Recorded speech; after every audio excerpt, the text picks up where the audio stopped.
All right, everybody. We got Ryan Cristiàn back from The Last American Vagabond. Don't forget to go check him out. It's thelasamericanvagabond.com, right, Ryan? Correct. Okay, and you will have a hard time finding somebody who does more thorough research on these topics than Ryan. So I Thank cannot you. I cannot um, encourage people enough to go look at the work you've been doing on topics, especially related to what we're talking about today. So Ryan, this is an investigation that was published in the British Medical Journal, and it's titled "Is the U.S. Vaccine Adverse Event Reporting System Broken?" And it kind of reminds me of headlines that I see in the news because I think what they're saying is yes, but they're just asking as a question so that they Mhm. sound somewhat neutral. Maybe we'll just start right there. What's your answer to that question and why? Wait, say it again. I'm sorry. I coughed. Why The the? No, it's okay. The title is the U.S.'s vaccine adverse event reporting system broken. Is it? That's their question, which I think Mhm. they're saying it is, but they're trying to pose it more neutrally. Right. But I guess my first question for you is, well, you know what? Maybe people don't even know that we have this. I will say there was a point in my life where I didn't even know there was such a thing as VAERS. So Mm. why don't we just start there? What is VAERS? And that's the short for Vaccine Adverse Event Reporting System. Can you tell people what VAERS is, and do you Mhm. think it's broken, and why? Well, no, it's And not. I'll just go on vacation while you're talking because I'll probably take a Yeah. nap. No, it's not though, and that's the important part about this is, so what we're really talking about is a reporting system, and it's a passive reporting system, and that's important. That's been going. I don't actually remember the year it exactly started, but it's been going for a very long time. The similar thing is like the yellow card system in the UK, and always on the record, and I'll even give you a reference after this. It was before COVID-19. It was always recognized as something that did not need to be verified. That's not how that's meant to work, because obviously people can make mistakes. That, at this time, it wasn't about like people could be surreptitiously lying. It was just that, doctors might make a mistake. They might put it down just to be safe. And so the argument was, well, it's just passive. And if you get a high enough signal, you're supposed to then do something about it. And we have before with swine flu more than once, actually. I think one was in the 70s and the one was later forward, as something like 53 reports of death, just reports in the system of death. And this is a later one. This is in the 2000s, I believe. And they pulled it, right? So now we're at a point where you've got the more reports than ever in history in one time frame, but for one injection. And they act like, well, we don't know for sure. But why that was always so insulting is we never did. And my point, the citation is June Rain, Dr. June Rain, in 2006 spoke to The Guardian, and I've showed this on my show, directly cited by The Guardian. In our system, in our passive reporting system, we don't need to prove any of these. It's about the signal and it being high enough, paraphrasing. And so that's where it comes back to the system itself not being broken. It's meant to be this way. And let's not forget, as you well know, Harvard and I believe it was HHS did their own investigation and found that it was only really, as the passive system, capturing about 1% of the real total. So even then it was bigger. But I think the big issue, or back to your actual question. So it is about a reporting system for vaccine injuries. And I believe other medical, I think there's other part, but specifically for the sense of vaccine adverse reporting system, that they can report it as a doctor and say, they had a sore arm afterward, or they died in my room. Or there are cases where individuals who have access to certain abilities to, it's not every average person. That's a kind of a misunderstanding, but some average people who have access through the system, through people they know or different ways, can do reports themselves. And that's why it can be something they misunderstood. But so that is why it's meant to be a signal system. But then into COVID, it became dismiss everything because we can't prove it, which that's why so many doctors were like, well, that's exactly counter to what it was right before we started this. And then so many who also knew that didn't say a word about it, which is very alarming to me. But again, I can keep going. So let me know if, any other questions there. Well, no, that's a good primer. I, I guess one thing I was thinking of when you were talking was I never really have ever asked anybody, why do we have VAERS? I mean, what maybe there's a I reason can the tell you. government gives, and that, yeah, and there's a reason that you would have, but and how does it relate, or does it, to the fact that the pharmaceutical companies have no liability really when it comes to injuries? Well, that gets more into the vaccine, just the shorthand vaccine court. Off the top of my head, I'm forgetting the full name for it, but that's a real thing that was created after in general, the idea was to create this court after the Act of 1986, which basically was where they got indemnity for all these shots. under the argument that if they didn't have this kind of broad stroke immunity from prosecution, that they wouldn't make the vaccines we need. But the reasoning they needed that is because people were suing them because they were being hurt by this. And so it's this weird situation where the government really showed their hand in that it was really about maintaining the vaccination program. I guess with the undertones that they were all lying about it, or that some people were wrong. And we can see today that that's not true. But, I think that it's in regard to the vaccine court and VAERS, why it was created. VAERS was created in a way to monitor this stuff and used as that signal system. I think in addition to, kind of a situation where we realize that these people can't be sued. So they set up all these different mechanisms to be like, we're monitoring for safety, and the vaccine companies are involved with helping set this up. But we've seen how this has been weaponized. The idea of the vaccine court, it rarely pays out. And even then, it's impossible for the average person to go through this process. It's wildly expensive. And on top of that, you just rarely ever win in that system. And there's so many different caveats and ways they can dismiss the case. And so just during COVID-19, they're all dealing with this. And so I think VAERS was set up in a way to monitor the problems. But I really genuinely think, even from its inception, in a way that, should they need to, could then be dismissed. And I think that's why we're seeing it today. So in fact, for two reasons, I don't think it's broken. It's not broken because it was designed to not be a provable system. It was a signal passive system, but it's also not broken because I think it was designed in this way as well, to where people can use it in a way to make sure they can always deny what is being reported. It's kind of scary. Yeah, as somebody who knows very little compared to what you know, it just seems so obvious that it's not a design flaw, that it is part of the design, just because the little that I have learned over the last few years about how dedicated our government is to combing data from us if they want to, it doesn't make any sense that we would have something that seems to be just so, it's just so run amok kind of, nobody knows what's going on, and you can't really trust it, and they could just keep using that line. Like, but if I could say that point again, though, and this is what's important, is it's not that you can't trust it. That's the narrative they've put on top of the way this was designed in order to make you think that you can't. But that's the real. I actually understand the logic in make a system that would accept reports without the need to then have some independent body then confirm that they didn't miss something, because it becomes kind of an impossible situation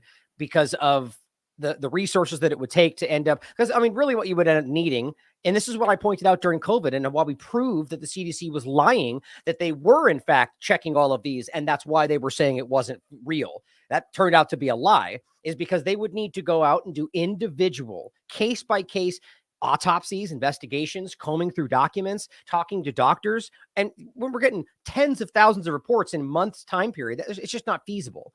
Right. So I understand why you could create a system that would not disregard the need for investigation, because that's still there, but argue that once we have a high enough signal, we just don't need to go combing through it. It's just that the point would be that we then go pull it, and then we take the time as long as needed to investigate.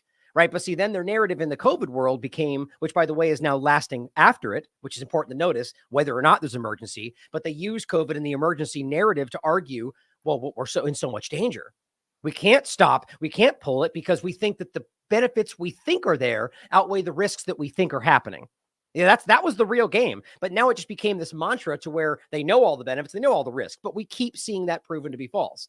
Right. It was always an EUA concept where we didn't have all the information, but we think that everything makes sense, that this risk is enough to take because this risk is higher.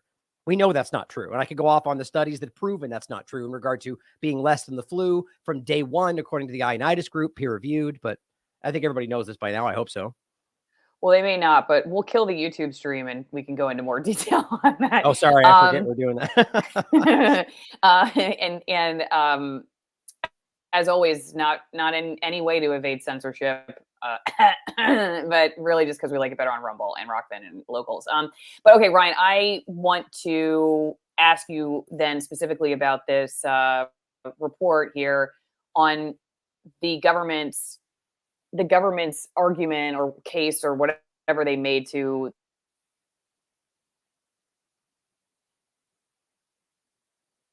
You still there, Allison? I lost you there for a second. Yes. Am I here? Did I freeze?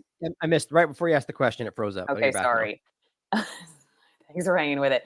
Well, I was going to ask you what you think about this public facing versus private, and their argument that they should only be able to see all the information because it's a patient privacy thing. But before you do that, Ryan, let me just tell everybody about wine. If you want a different reason to not know what's going on in the world other than the fact the government's hiding it from you, then you could just be drunk all the time and have AllisonWinePromo.com. It's a great excuse. Or you're just like, I'm listening to Ryan, I'm totally depressed. You know what? I need a drink. I don't know what time it is where you are, but maybe you're across the world. It's 5 o'clock somewhere. So go get your AllisonWinePromo.com. 50% off my favorite wines and 50% off shipping. Thanksgiving's coming up. Haven't talked to grandma in a few years, or you're planning to unfriend her again because the 2024 election's coming up. You know what? Have one last glass of wine together. It's a great way to, I don't know, at least get her to sign something that says she's going to give you your inheritance before she dies and you guys aren't friends anymore after the election. Anyway, AllisonWinePromo.com, 50% off my wines, 50% off shipping, high altitude, extremist altitude wines. If you're an extremist, you don't want to go to federal prison, a great way to be both and also support my work. And they're just amazing wines. They're small family farms, very high altitude, one from almost 9,000 feet, hand-picked grapes, one from almost 200 years old.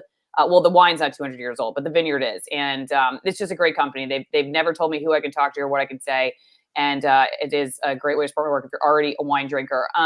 Also, we got coffee for your hangover. If you need some twinenginecoffee.com/Allison. These are USDA certified organic roasts. We've got light roast, dark roast, espresso, which I drink quite a bit in the morning with some raw milk. It's very good. I add a little bit of cocoa powder and some vanilla extract and almond extract. Can't recommend it enough. There's also tea if you're a tea drinker. So twinenginecoffee.com/Allison. And then also for your high vitamin D, fermented cod liver oil, butter oil blend, which is what I take. I have been taking for years.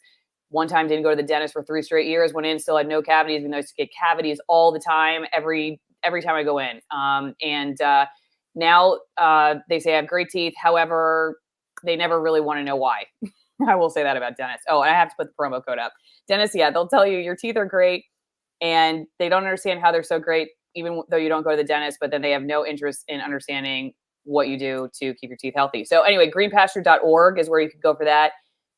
If you want to use my promo code, it's Allison10, but also in the links in the description or the comments, the pinned comments, there is my affiliate partner link. So you can just click on that if it's easier, or just go to greenpasture.org and use Allison10. They've got a bunch of different products, but the one I take is the fermented cod liver oil, butter oil blend. Okay, Ryan, so let's go back to the article. And yeah, what do you think about their argument? The government, whoever talked to these people, said that they have these two versions of VAERS, the one that we see, which is very incomplete, the one that the government sees, which they say has all kinds of information. I don't even know if I believe that, but they say the reason they do it that way is to protect patient privacy. What do you think about that? I think they're lying. I think that's an absurd, I mean, that is not the reality of what we were told this was before. So either they lied to us this entire time and have now shifted this into what perfectly hides. There's some kind of secret other list that we don't show you that has all of the explanations and reasoning for why you don't understand what you're looking at. I mean, quite frankly, that's insulting. You know, that we're in a situation where they've continued to lie to us. They've continued to get caught. And now they're basically just going, you know, like, I mean, think about what this entire time they've been saying VAERS. Not our VAERS or the one you're looking at, but just VAERS is unverified. We can't know. Okay, so were they talking about theirs too? Is theirs unverified, or now are they telling you they've got their version that is? I mean, it's completely incongruent. It doesn't make any sense with what they've said before. And again, we can prove that the system was set up in a way that was never meant to be proven. And that every up until COVID-19, it was used publicly and open and all the information was there. So this idea that they either have always had a secret secondary list they didn't tell anybody about, or just post COVID-19 created one. I mean, in and of itself, it seems very surreptitious to me, just suspicious at the very least. I just don't believe it. I mean, why would they not want people to see this? Isn't the whole point that they're now trying to convince us that there is enough information? Like my point is, in any, whether it's foreign policy or medical situations, they would be throwing this in your face in order to go, look, you're wrong. It's all safe and everything's fine. But now they just go, oh, it's behind us. We can't show you though, you know, national security or whatever, privacy. You know, do you really think these people care about your privacy? I mean, really? Like, we should laugh about that. Okay, and that is true. But what about this? Not only have staffing levels failed to keep pace with the unprecedented number of reports since the rollout of COVID vaccines, Right. which should just tell us something. But anyway, Right. but there are signs that the system is overwhelmed, reports aren't being followed up, and signals are being missed. Do you buy the See, just government incompetence well, argument yeah, here? I do, but that's not that. They're always willing to to show you how incompetent they are in order to get you to look another direction or ignore their culpability. But think about what they're go back really quickly, right, just so I can Yeah. see the paragraph. What it's saying, it says not only have staffing failed to keep up pace. So your point, obviously, I feel like not the BMJ, but the people that might be trying to throw this out there are clearly trying to suggest that that would mean, we've never had this many before, so therefore there's something or a foul here. That's obviously it's that there's been enough reports now because this thing is catastrophically dangerous. That's not my opinion. That's backed up by peer-reviewed science and the body of evidence, the majority of it. But then it goes on to say with unprecedented number of reports since the rollout, but there are signs the system is overwhelmed. Now, again, you could argue that means just they can't handle that many reports, but that doesn't make any sense. Are you telling me they don't have enough data storage? I mean, really? Like, is that what I mean? This seems like a clumsy juxtaposition of arguments that, like, they clearly have enough storage space to just tally up the reports that are coming in. So that's a weird thing to say. But so that I think is meant to then flavor the next point. Reports aren't being followed up. Okay, well, I proved that. That's the point. First of all, that they were never actually tracing these things down. They were because it was never meant to be. It's a passive system. It's not meant to be verified. That's when it says end signals are being missed. Well, that's a lie, right? So overwhelmed, not being followed up on, overwhelmed implying that there's something like too many reports coming in. I don't think that's even logically making sense. And then saying that they're not being followed up on is them admitting that they're not doing that, but then blaming it as being missed because it's all a big overwhelming system. We don't need, let me put it this way. You could get 100,000 reports a day, and all you really need to do is look at the ultimate reality of it, not to prove it. Because if you want to prove it, then you need to dig into it and find them, but just find, okay, did they die? Right? What was the timing of it? And this is the real point of it. Okay. And so they could glance at these things in a very quick succession and have the signal just on the idea of whether they think it is dangerous or not. The only way it was meant to be proven. And now they're saying they're missing those signals. Are they not looking? I don't believe this. I quite frankly don't even believe that this is an honest argument. I think that they're lying to us about the system in order to hide very real criminal activity. I really believe that. And I'm not Mhm. saying the individuals themselves who might be reporting this, or I'm talking about wherever this is coming down from. There are people in positions of power that are very aware that we are seeing what's happening. That's what I believe. Okay, here they write the publicly accessible VAERS database on vaccines includes only initial reports, while case updates and corrections are kept on a separate backend system. Now, That doesn't you make sense. mentioned too, and I've heard this, that even initial reports will disappear Yep. from VAERS, right? Right. Why? Well, that's a good question because see, what's interesting is they seem to be implying here, and this is what I mean when you're in the midst of a massive lie and like everything you've lied about, so like you're going to end up stepping on a previous lie, and I think that's what's happening here. Like, so we're talking about the so when they say when updates or corrections are on a separate location, so what they basically just said there is you'll have the static original report, and let's say we decide that it's been proven to be false or that there's a different information, we update it over here. So they just Mm. said that report stays, but that's not what's happening. When they tell us these reports have disappeared, or when we catch it, they always tell you it's because they're going through and they're removing the ones that don't. But so now they're either they're lying on one side of this. If updates are over here and this is meant to stay the same, then clearly they're lying about something. But the idea that in any sense these would be on a separate list undermines the point of what this system is for.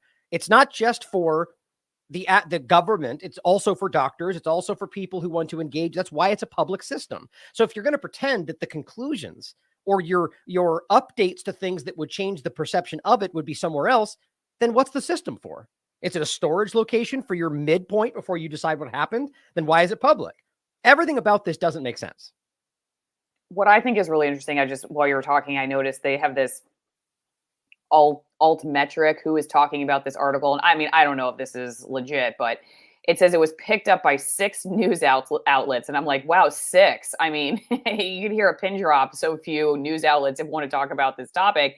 And I wonder, having been in TV news, and this was definitely like the topic. I mean, even more than climate change, that made my boss shudder and say, we're not questioning this stuff. And not because he believed we were going to lose our paychecks, but because he was like a holy, devout, religious fundamentalist about vaccines. I mean, he just that could not see any criticism about them as legitimate. And so I completely wonder, counter to the idea of journalism. right? Yeah, but well, yeah, that's not. Yeah, journalism was not often our strong suit, but Right. we would like to believe that it was. But it makes me wonder, though, how do you think the system we're talking about today and the lack of transparency on the data affects the public posture and the social posture, I guess, that we have towards conversations regarding vaccines, such that it is this untouchable topic. And I think a lot of journalists are scared, frankly, of the social repercussions for discussing this topic, as are many people in the public. And as we know, the news often is responding to the public and where they think they're going to, how they're going to be the cool kids, and not always about ratings. I do think social engineering is more important than ratings for most of these outlets. But how do you think, is there a connection between what we're talking about here, where you have this incomplete database where it's like, it just makes it look like it's kind of a nothing burger, I guess, compared to what you described. Like when you're saying 1%, it's only tracking like 1% or maybe less of what's really happening.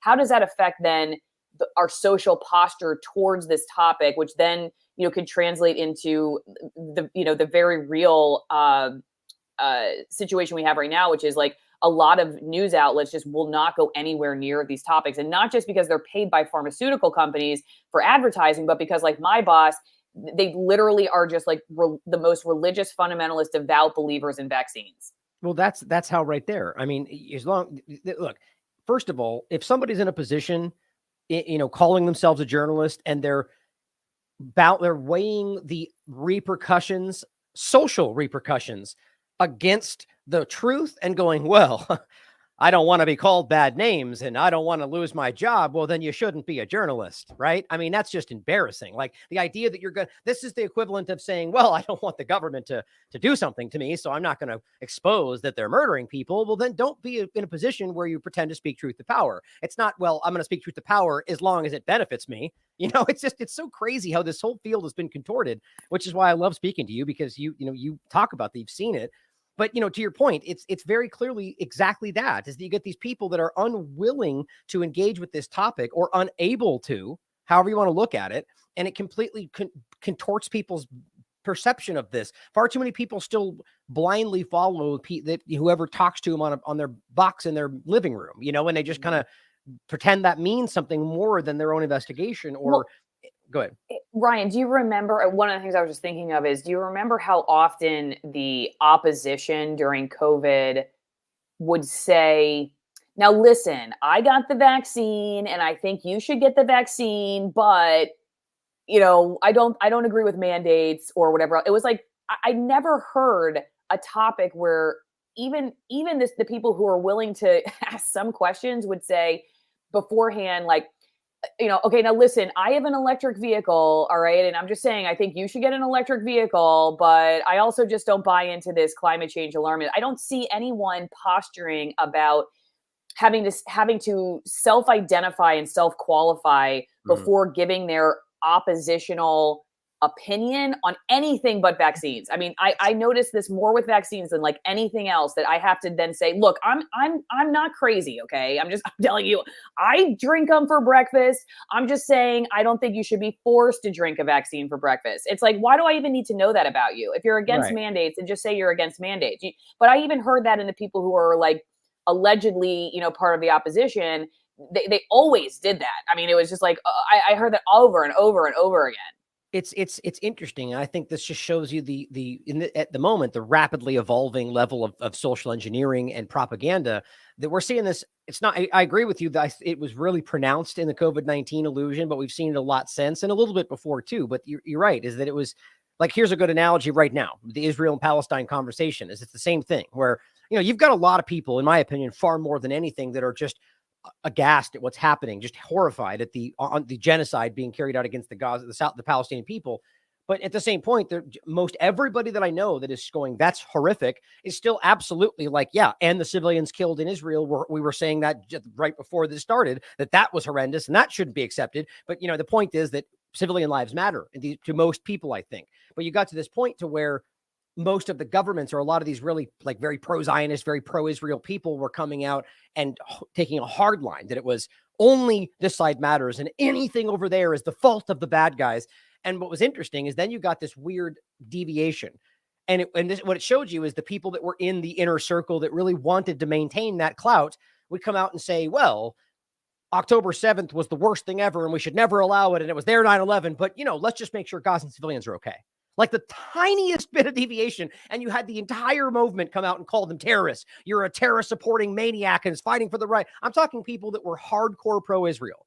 And it just showed you this weird, like they would eat themselves alive if you went slightly outside the paradigm. And so back to your point in regard to the vaccine is, we got people are so afraid to get pushed out of their political team sport politics circle, right? And so they go, well, I like vaccines and vaccines are good and you should take them and that's great. But I think that you should have a choice. And same thing happened then, if you remember. Those people were then going, well, what about your grandma? We should make sure everybody gets it. And they got eaten up by the people that were that extreme. And so I think the average person goes, I don't want any part of that. I don't want to step in there. I don't want to get called names. So you get this huge body of people that I think are always the majority that are just like, you guys are all crazy, and they vote and they engage, but the screaming media and everything we get shown is like this picture of things. And I think that's what's causing what you're talking about. But you're absolutely right. I think it really started there more than ever. We're going to see it a lot more. Yeah, you're right. There are a lot of topics where, now that I'm thinking of it, and you mentioned that, where we're like, but I don't know. I guess maybe because I have been in that world of the corporate press. I don't know. I mean, I guess I'm not quite sure where they would be right now on the Israel Hamas thing. I'm not sure, but I know the vaccine thing was just anathema. I mean, you had to, even now, actually, like I remember, who was it? It was like a friend of mine that was still in the business. She sent me something from Joe Rogan, and she was saying, first, I don't agree with everything Joe Rogan says, but, and I was like, why do people feel like they have to do that nowadays? I guess now, to your point, I'm thinking it's because we have this perception now that if we associate with someone or we share something that they said or we agree with something, that all of a sudden, blanket statements. Yeah, exactly. We're endorsing everything they say, or right. I'm not quite sure, but it's weaponized. Yeah, that's what I think. Yeah, it's so that it keeps people from talking to each other. Like it is. I think you're right. It's a social pressure to then say, well, I'm not going to publicly associate with that person or even tell people. It's like you have to watch The Last American Vagabond, like porn or something. You're like, no one. Seriously, it turns information into something dirty, and you're not allowed to consume it. And I think it's effective. I think it's showing. I think what we're seeing with that is like the outlines of the social manipulations, right? Like the constructs. Because when somebody does that, when they come out and say, well, I don't believe everything he says, but then go on to basically say, I think what he says here is correct. So your point is, you don't need to say that, right? Right. The point is that if somebody would then go, you pointed out something Joe said, and then assume that would mean X, Y, and Z, they're the stupid one, right? They're the one doing something dumb, but it's become this allowable problem where the government, and that's why I mean it's weaponized, or people in positions of social engineering and power are creating a dynamic where there are these spots, right? Like if Joe says it, therefore fake on the left, or if same in the other way around, like anybody, like the point is, left person says it, right says fake, or right person says it, the right believes it blindly, and it goes both ways. And we see that. And so then people come into this. And I think that person doing that is somebody honestly kind of acting from an honest position, but feels that pressure, like you said, to where they're going to go, I just want to stand up and say, I thought Joe said something good, but they have to go, well, hold on. I don't like him all the time. You know what I mean? It's like, it's just so ridiculous. And it stops free engaging dialogue. It stops people from being able to just express their thoughts without assumption or weaponized ideas. And I think the people that do that are not all the time even aware that it's being like that they've been weaponized. The kind of people Right. that would jump into your comments and be like, "You idiot, you must think this and that," and it's Yeah. I can't it's believe you would dangerous. talk to that But person they or should have a right to say it. Free speech. yeah, yeah, yeah. Well, yeah, I think it's like guilt by ideological association or guilt by association of some kind so that if we do talk to people, we do it privately so no one will know and come after us on social media or something. I don't know. I just know that like when I was fired a couple years ago by the Department of Natural Resources, one of the main concerns they had, if not the main concern, was not what I was saying, because most of the time I was just asking the questions. I didn't really know what I was talking about when it came to like the deep science of the what the doctors and the scientists and people like you were saying. I mean, I was learning, so I was just asking the question. What they really didn't like was that I was letting you guys say it. So I was platforming, as we've heard. I was platforming people, and to me that was so crazy that you would say that I can't publicly associate with somebody you don't like on my free time. But that's kind of the idea. It's this idea that we make association with somebody publicly very dangerous for you socially, so that you'll just you'll just go hide in your little corner of the internet or reality, and you'll never have conversations that challenge you whatsoever. And it's a Yeah. very effective way of policing people, I think, because it says that we don't need to watch you anymore. You'll just cut your own ties on your Right. you'll do it for us. We don't have It's to cut you guys off. self-censorship. I mean, it's everywhere. Right. Like, let's take YouTube as a good example. Like, if you go back to when this was starting, I mean, they've always had their moments of like, just we'll delete that channel. And remember back then they were like, we didn't do anything. They must have just been they must really, and it was always this kind of acting like we didn't have any involvement. We don't censor people. And it was such a childish lie, right? They knew they were doing that, but it wasn't as flagrant as it is now. Then we saw that the demonetization, because that was the first argument. Well, it's because the advertisers don't want any part of you, right? Well, okay, then I don't care. Just take your advertising. Like, we'll keep, but the point was that wasn't enough.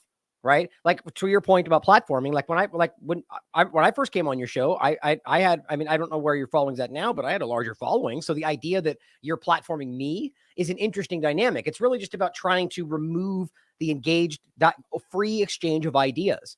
Right. So with the YouTube point, we're talking about them removing the advertising, and that just wasn't enough because they're trying to take the money away. But then they start going, okay, well, we're going to just remove you because of what you're saying. Well, doesn't that then interestingly show you that it was never really about the advertising? Because advertisers don't have enough pull to say, you can't say what you said about X, Y, and Z, about 9/11, about COVID-19. So clearly there was some higher hand making this happen, and they would pull you down under the guise of misinformation. And so it just clearly rapidly shifted into what we see today, that you're not allowed to have certain ideas. You can't think this, you can't say that. It's just a shocking thing. I don't think people have really stopped and reflected, most people, on that. That very short time ago, they were telling you that that's not even something that happened, that it was off the table, that we did. And now it's like, no, you can't say these things. You can't challenge the WHO. It's like, well, that's just not even free speech. And then the point I was going to make is, realize you're on YouTube. I'm not forcing people to go to my channel. You've pulled your advertising. Okay. So the only people involved are people here because they want to. It's like saying I'm not allowed to go stand in the park and have everybody join me that day and listen to what I have to say. It's the same thing. And that's why people, just because it's in a digital sphere and YouTube's a company, well, there's somebody who owns that park. They still can't come out and be like, you're just not allowed to say these things in a public space. It's the same game. We're just watching them change the rules, or admit what the rules always were, right? That we're not allowed to say things that they don't want you to say. All right, Ryan, I'm going to take you over to some questions from locals. Ryan's on locals, right, Ryan? Mm-hmm. Okay. So you can go follow. Is it the last American vagabond.locals.com? Yeah, Is that right? .locals.com. Okay. Okay, great.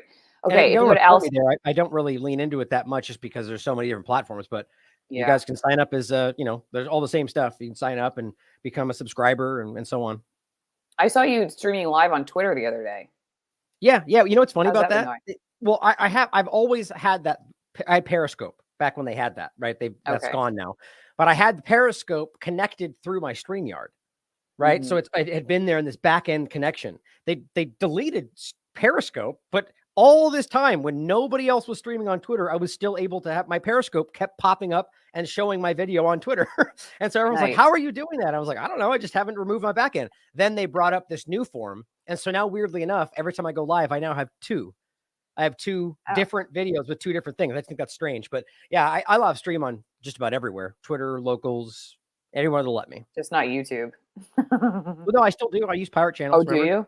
Yeah, Oh, yeah, I yeah. use the PT Lab pirate channels where people can send me their login, their information, and it's like it's a pirate radio concept, because That's YouTube clearly fun. doesn't want us on the platform. So I do this with a different pirate channel, like almost every, it depends on how much they censor. We probably lost 50 channels, like censored again since the first ones I've had. But I get thousands of views on a channel with like 5 subscribers. So it shows Okay, you that it's that's working. funny. Yeah, That is funny.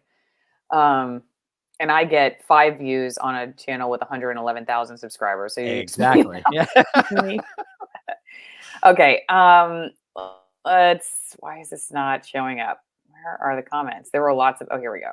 All right, let's scroll down here. Don't forget alsmar.locals.com. Join my editorial board. Go one-on-one with the most censored people on the internet for $5 a month. And you get an exclusive show every week with me and Bill Doris, who is also in TV news.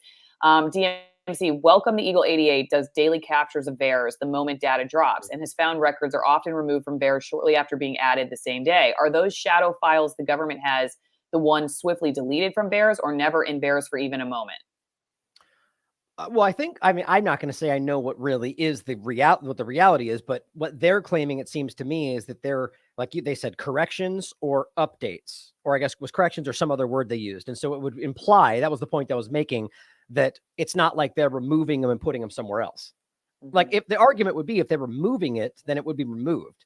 Like there's no reason they would then store a report that in the sense that they removed it because it wasn't accurate. But my point is that's never been what VAERS was ever designed for. So if they're having some kind of shadowy side thing where they put all of the removed hidden ones, I just don't think that makes sense because that just adds a level of culpability. Like you could find that and be like, oh, we caught him. Why wouldn't they just delete them?